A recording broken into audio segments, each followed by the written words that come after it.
날마다 솟는 샘물과 함께하는 오늘의 말씀입니다. 1월 20일 월요일 오늘의 말씀은 에베소서 5장 8절부터 14절까지입니다. 너희가 전에는 어둠이더니 이제는 주 안에서 빛이라. 빛의 자녀들처럼 행하라. 빛의 열매는 모든 착함과 의로움과 진실함에 있느니라.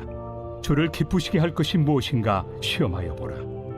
너희는 열매 없는 어둠의 일에 참여하지 말고 도리어 책망하라. 그들이 은밀히 행하는 것들은 말하기도 부끄러운 것들이라.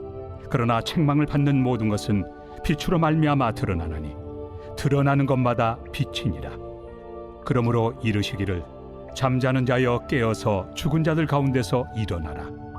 그리스도께서 너에게 비추이시리라 하셨느니라. 오늘을 살아가는 우리는 혼란과 분주함으로 가득 찬 현대를 살아가고 있습니다. 각종 정보와 선택지가 넘쳐나지만 여전히 많은 사람들이 내면의 공허와 불안을 느낍니다. 왜일까요? 그것은 영혼의 어둠 속에서 진정한 빛을 보지 못하기 때문입니다. 성경은 우리가 과거에 어둠 속에 있었지만 이제는 예수 그리스도를 통해 빛으로 옮겨졌다고 선언합니다. 오늘 본문은 우리에게 빛의 자녀로서 어떻게 살아야 할지, 그리고 이 세상의 어둠을 어떻게 다루어야 할지를 분명히 가르쳐 줍니다. 하나님께서 주시는 이 말씀을 통해 우리의 삶을 돌아보고 빛의 사명자로 결단하는 시간이 되기를 간절히 바랍니다. 본문 8절은 이렇게 시작합니다. 너희가 전에는 어둠이더니 이제는 주 안에서 빛이라. 빛의 자녀들처럼 행하라. 우리의 과거와 현재가 있습니다. 우리는 과거 어둠의 자녀였습니다.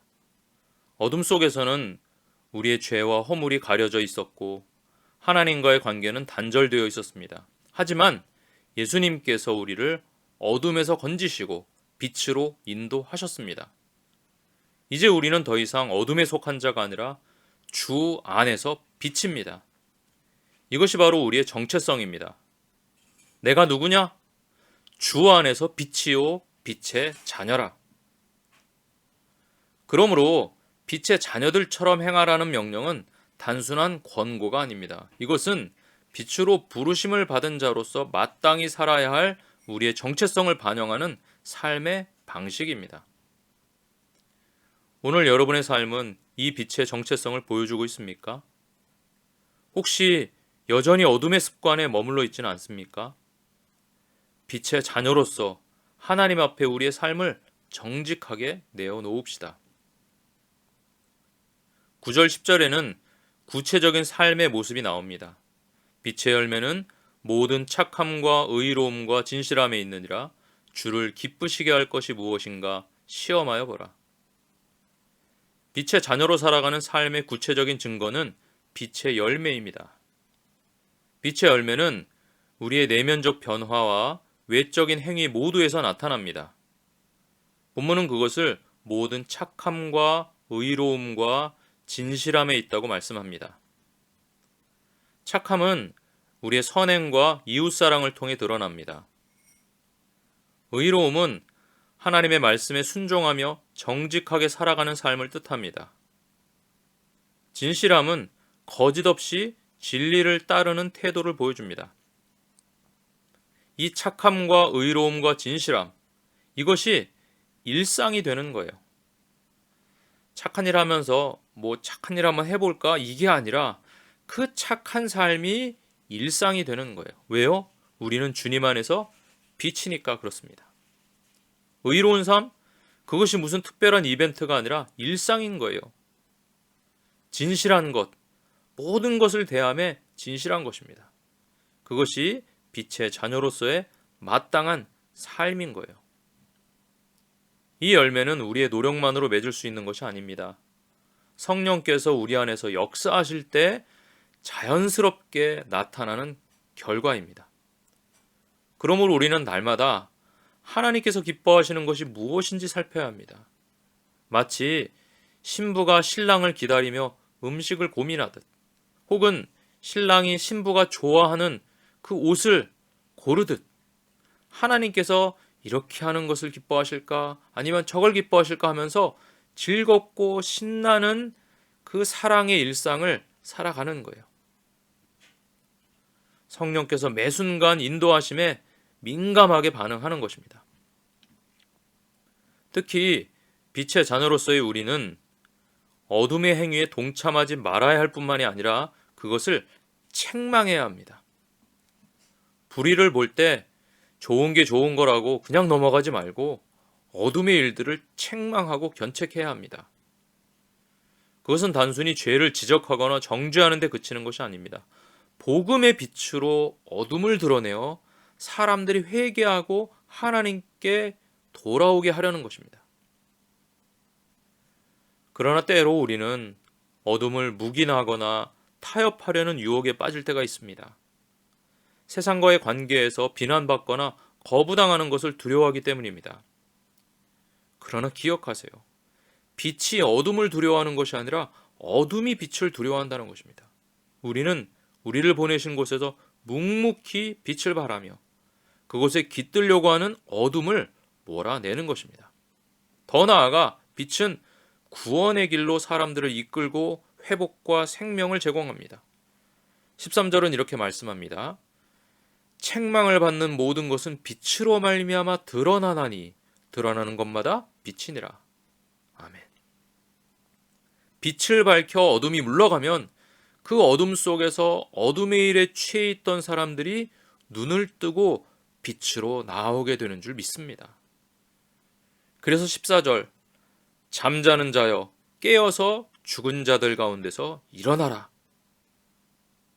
이 말씀은 복음의 초청입니다. 세상은 영적으로 잠들어 있는 사람들로 가득합니다. 그들은 죄와 무감각 속에서 참된 빛을 보지 못한 채 살아갑니다. 오늘 여러분의 주변에 어둠 속에 있는 사람들에게 복음의 빛을 비추는 것을 주저하지 마십시오. 우리의 빛된 말과 행동을 통해 사람들의 마음에 있는 어둠을 드러내되 사랑으로 접근하여 회복과 구원의 길로 인도합시다. 그리스도의 빛을 비추어 그들이 깨어날 수 있도록 도와야 합니다. 우리의 사명은 단순히 우리의 빛을 유지하는 데 그치지 않고 이 빛으로 세상을 변화시키는 것입니다. 우리에게 잘 알려진 기독교 번증가이자 작가인 C.S. 루이스는 어린 시절 기독교 가정에서 자랐지만 성장하면서 점차 믿음을 떠나 무신론자가 되었습니다. 그는 삶의 방향을 잃은 채 스스로를 어둠 속에서 방황하는 사람이라 묘사했습니다. 그러나 하나님께서는 그를 포기하지 않으셨습니다. 루이스는 지적인 여정을 통해 점점 복음의 진리를 깨닫기 시작했습니다. 그의 친구이자 동료였던 J.R.R. 톨킨을 비롯한 믿음의 사람들의 영향과 하나님의 끊임없는 부르심 속에서 그는 결국 31세의 나이에 예수 그리스도를 나의 구주로 영접하게 됩니다. 루이스는 그때를 이렇게 표현했습니다. 나는 마지못해 그러나 마음에서 우러나오는 진정성으로 무릎을 꿇었습니다. 내가 지금까지 가장 꺼려했던 이가 하나님이심을 깨달으며 그분께 나아갔습니다. 그 후 루이스는 그리스도인의 삶을 충실히 살아갔을 뿐 아니라 자신의 재능을 통해 수많은 이들에게 복음의 빛을 비추는 도구가 되었습니다. 그의 책 순전한 기독교, 스크루테이프의 편지 등은 오늘까지도 전 세계에서 복음을 전하는 강력한 도구로 사용되고 있습니다. 우리는 모두 각자의 방식으로 어둠 속에서 방황하던 자들이었습니다. 그러나 우리를 찾아오신 예수님, 바로 세상의 빛 되신 그분께서 우리를 어둠에서 빛으로 옮기셨습니다. 하나님의 빛은 우리 삶을 변화시킬 뿐만 아니라 우리를 통해 세상에 전파되어 사람을 살립니다. 사랑하는 성도 여러분, 오늘 말씀을 통해 우리는 빛의 자녀로 부름받은 우리의 정체성을 다시금 확인했습니다. 우리의 삶이 빛의 열매를 맺으며 어둠을 드러내고 영적 잠에서 깨어나도록 사람들을 돕는 역할을 하고 있는지 깊이 돌아봅시다. 그러나 이 모든 것은 우리의 능력으로 이루어지지 않습니다. 우리를 어둠에서 빛으로 옮기신 예수 그리스도께서 우리 안에서 역사하셔야 합니다.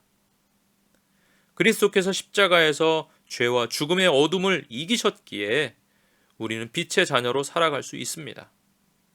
오늘 여러분의 마음에 그리스도의 빛을 새롭게 받아들이시기 바랍니다. 우리의 삶이 이 세상 속에서 하나님의 영광을 밝히 드러내는 도구로 쓰임받기를 바랍니다.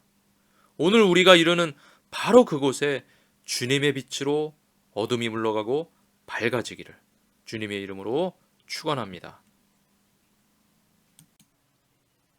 하늘에 계신 우리 아버지, 아버지의 이름을 거룩하게 하시며 아버지의 나라가 오게 하시며 아버지의 뜻이 하늘에서와 같이 땅에서도 이루어지게 하소서.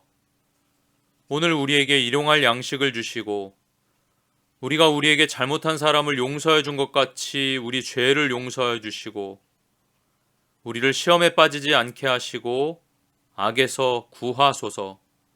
나라와 권능과 영광이 영원히 아버지의 것입니다. 아멘.